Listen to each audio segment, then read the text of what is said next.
안녕하세요. 시편을 읽어주는 남자. 이 시간에는 시편 96편부터 101편까지 6편을 살펴보도록 하겠습니다. 자, 96편. 위대하신 창조주 여호와 하나님이 세상을 다스리고 심판하시기 위해 오시기 때문에 그 하나님을 찬양하라. 이런 내용들이 이제 주를 이루고 있는 거죠. 자, 1절부터 3절. 새 노래로 하나님을 찬양하도록 요청하고 있습니다. 이스라엘뿐만 아니라 온 땅을 대상으로 하고 있는 거죠. 특별히 3절에 보니까 그의 기이한 행적을 만민 가운데서 선포할지어다. 만민, 이스라엘뿐만 아니라 온 땅에 있는 모든 만민에게 이제 대상으로 선포하고 있는 거죠. 자, 4절부터 6절. 창조의 하나님, 또 위대하신 하나님을 찬양하라라고 이제 선포합니다. 하나님이 계신 곳인 그 성소에 존귀와 위엄, 능력과 아름다움이 있다라고 이제 선포하고 있죠. 만국의 모든 신들은 우상일 뿐이다. 바로 여호와 하나님만이 참신이시다. 이렇게 얘기하고 있습니다. 자, 7절부터 10절. 만국을 다스리시고 심판하시는 하나님께 합당한 영광을 올려라, 드려라. 이렇게 얘기하고 있는 거죠. 자, 그 다음에 11절로 13절. 그럼 미래의 심판자로 오실 하나님을 기뻐하고 즐거워하라. 왜냐하면 심판자로 미래에 오실 그 하나님이 만물을 올바르게 또 바로잡으실 것이기 때문에 그렇게 즐거워하라 라고 말하고 있습니다. 여러분, 로마서 8장 19절에 보니까 피조물이 하나님의 아들들이 나타나는 것을, 다시 말해서 주님의 재림의 때를 고대한다라고 얘기했습니다. 또 20절에 보니까 썩어짐의 종로로 탄 데서 해방되어서 하나님의 자녀들의 영광의 자유에 이를 것이므로. 그러니까 모든 피조물들 중에 인간만이 하나님의 뜻에 이제 위배하고 또 불순종하고 있는 거죠. 다른 모든 피조물들은 하나님의 말씀에 순종하고 또 말씀의 권위 앞에 있는데 이 인간들 때문에 그냥 너무 고통스러워한단 말이에요. 그래서 그런 피조물들이 하나님의 아들들, 다시 말해서 주님이 재림하실 날을 학수고대하는데, 왜냐하면 그때야 비로소 이제 모든 것이 올바로 딱 잡아지기 때문에 바로 잡으실 그 하나님을 기다리면서 그때를 기다린다라고 이제 로마서에서 이야기하고 있습니다. 자, 97편. 참된 하나님은 왕이고 심판자고 구원자이시다라는 것을 이제 말하고 있는 거죠. 자, 1절부터 6절. 온 땅을 다스리시는 하나님을 즐거워하라. 구름과 흑암과 불, 번개가 그런 하나님의 임재 때 동반되는 현상들입니다. 그러니까 하나님이 임재하실 때 그런 위엄과 신비가 있다라는 것을 강조하고 있는 거죠. 자, 7절부터 9절. 우상 숭배자들은 그런 모든 신들 위에 뛰어나신, 또 모든 신들 위에 계시는 오직 여호와 하나님만 경배하라라고 이제 선포합니다. 특별히 8절에 보니까 하나님의 심판은 공정하기 때문에 백성들이 기뻐한다라는 거죠. 자, 10절로 12절. 하나님을 기뻐하고 감사하라. 왜냐하면 악인의 손에서 의인을 건지시고, 구원의 하나님이시고 또 의인에게 빛과 기쁨을 뿌리신다. 좀 이 표현이 어려울 수 있는데 그런 빛의 나라로 인한 기쁨과 축복을 맛본다. 그런 의미로 여러분 받아들이시면 좋을 것 같습니다. 자, 98편. 승리자와 왕, 심판자이신 하나님을 찬양하라. 자, 1절부터 3절. 과거에 이스라엘의 구원을 베푸신 하나님을 찬양하라 라고 얘기하고 있어요. 자, 그런데 4절부터 6절에서는 그 하나님께 대한 찬양을 온 땅의 사람들로 확대시키고 있습니다. 수금으로, 음성으로, 나팔과 호각소리로 하나님을 찬양하라 라고 얘기하고 있는 거죠. 자, 7절부터 9절. 이제 모든 피조물도, 그러니까 더 확대가 되는 거죠. 모든 피조물조차도 하나님을 찬양하도록 요청하고 있습니다.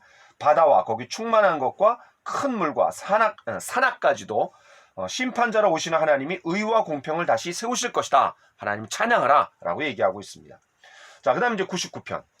왕으로서 온 땅을 다스리시고 심판자로 공의를 세우시는 하나님을 찬양하라 라는 내용입니다.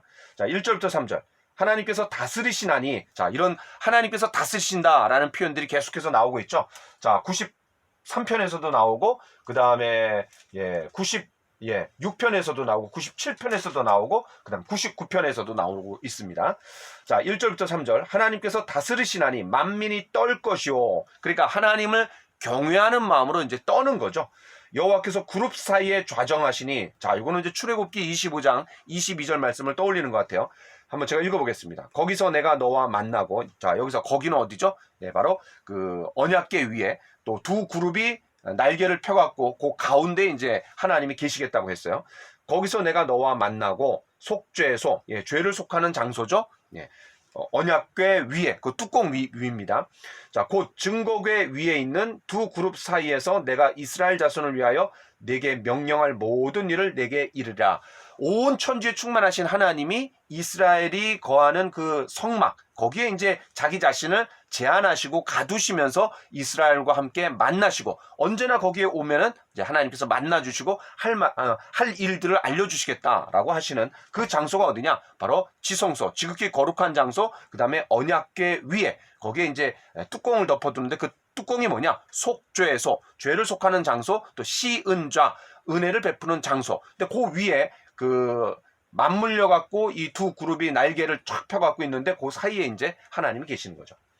자, 4절부터 5절, 정의와 공의를 행하시는 하나님을 경배하라. 또 6절부터 9절, 그의 제사장들 중에는 모세와 아론이 있고, 여러분, 모세도 제사장이었나? 그런 마음이 이제 들 수 있는데, 그런 아론이 대제사장의 직분으로 세워지기 전에 그런 모세가 그런 제사장의 역할을 하는 거죠.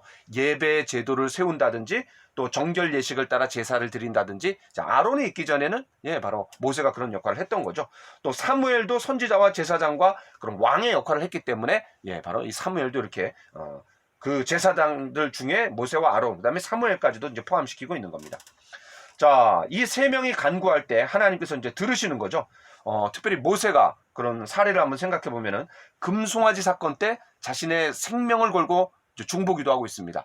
생명책에서 자신의 이름을 지우는 한이 있더라도 이스라엘 백성들을 위해서 기도하는 그런 중보기도를 우리가 잘 알고 있고요. 출애굽기 32장, 33장, 34장에 나와 있죠. 또 사무엘의 경우는 그런 에베넷을, 그러니까 사무엘상 7장에 보니까는 그런 블레셋이 침략할 때 백성들이 좀 울부짖고 사무엘이 기도할 때 승리를 주시는 그런 내용들을 우리가 좀 생각해 볼 수 있습니다. 자, 7절. 다스리시는 하나님이 이제 법을 주시는 거죠. 그분이 통치자이시기 때문에 법을 주시고 또 백성들은 이제 순종하는 겁니다. 자, 8절에서는 이제 용서에 초점을 맞추고 있는 거고요. 자, 9절에서는 하나님만 높이고 예비할 것을 요청하면서 마무리하고 있습니다. 자, 그 다음에 이제 100편으로 가보겠습니다. 벌써 이제 우리가 시편 100편까지 갔습니다. 자, 3분의 2예요. 자, 창조주와 목자이신 하나님을 찬양하라. 이 100편은 우리가 그 경배와 찬양 시간에 또 예배에 초청할 때 사회자들 또 예배자들이 많이 인용하는 그런 찬양 시이기도 하죠. 자, 하나님이 어떤 분이신지 또 어떤 일을 행하셨는지에 근거해서 하나님을 찬양하도록 요청하고 있습니다. 자, 1절부터 3절에 보니까 온 땅이여 하나님을 찬양하라. 여호와가 우리 하나님이신 줄을 너희는 알지어다. 바로 하나님이 어떤 분이신지 알지 않냐? 그러니까 하나님께 찬양을 드려야 할 이유를 얘기하고 있는 거죠. 자, 그 이유가 뭡니까? 우리는 그의 지으신 바 되었으며 우리는 그의 것이요, 그의 소유라는 거죠. 또 그의 백성이요, 그의 기르시는 양이다. 그러니까 우리가 그의 소유, 그의 보호와 공급의 혜택을 누리고 있는 존재이기 때문에 그 하나님을 찬양하라 라고 이렇게 얘기하고 있는 겁니다. 자, 4절부터 5절, 감사함으로 찬송함으로 그의 성소에 들어가는 거죠. 왜냐하면 그분의 선하심, 인자하심이 영원하고 그의 성실하심이 대대에 이르기 때문이라는 것을 이제 이유로 얘기하고 있습니다. 여러분, 성경에서 선하시다, God is good, good. 이 생명을 활성화시키고 또 향상시키면서 보호와 유지를 확대할 때, 그때 바로 이제 이 하나님이 선하시다, 선하다라는 말을 쓰는데, 우리가 이제 가장 먼저 생각해 볼 수 있는 것은 창세기 1장에서 하나님이 하루하루 창조가 마무리될 때 보시기에 좋았더라, 심히 좋았더라, 그것이라는 말을 쓰는 거죠.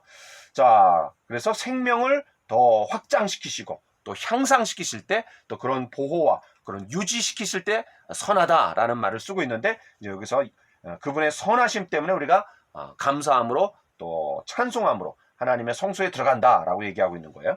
자, 그 다음에 또 하나가 뭐냐면 그분의 또 다른 인격이죠. 성실하심, 또 인자하심. 이거는 하나님께서 우리와 언약을 맺으심으로 말미암아 그분의 인자하심이 드러나는 거고, 또 그분이 그 언약에 충실하신 분이시잖아요. 자, 그래서 그분의 성실하심, 바로 하나님의 언약과 연관해서 인자하심, 또 성실하심을 찬양하고 있습니다.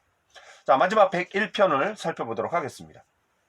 이제 왕의 의로운 통치를 이야기하고 있는 거죠. 자, 그런데 독특한 점은 86편에서 표제어에 이제 다윗의 시라고 등장한 이후에 나오지 않던 이 다윗이 101편과 이제 103편에 보면은 다윗의 시 이렇게 나옵니다. 굉장히 오랜만에 나오고 있는 거죠. 자, 1절부터 4절. 내가 인자와 정의를 노래하겠다. 또 내가 완전한 길을 주목하고 완전한 마음으로 행하겠다. 또 내가 행악자들과 거리를 두겠다. 어떤 왕이 등극하면서 이러이러한 통치를 하겠다. 뭐 이런 내용들이 여기 담겨져 있는 것 같아요. 자, 5절. 악과 거리를 두는 것 이상의 것을 이제 할 것이다라는 것을 이야기하고 있는 거죠. 그게 뭡니까? 이웃을 헐뜯는 자들을 멸하고 또 눈이 높고 마음이 교만한 자들을 절대로 용납하지 않겠다라고 얘기하는 거죠. 자, 6절. 자, 충성된 자, 완전한 길에 행하는 자와 가까이 행하겠다라고 얘기하고 있습니다. 자, 7절로 8절. 거짓을 행하는 자, 악행자를 다 끊어버리겠다라고 이제 선포하고 있는 거죠. 사실은 이제 다윗이 뭐 그렇게 했다 할지라도 다윗 이후의 모든 왕들은 이 말 그대로 지킨 사람이 없습니다. 그러니까 누구를 우리가 기다릴 수 있는 거예요. 그런 인간 왕들은 이렇게 하지 못했지만 하나님이시면서 동시에 왕이신 메시아이신 예수 그리스도가 바로 이제 이렇게 행하시고 또 그분을 기대하고 소망할 수 있는 그런 시라고 얘기할 수 있습니다. 자, 여기까지 하겠습니다. 감사합니다.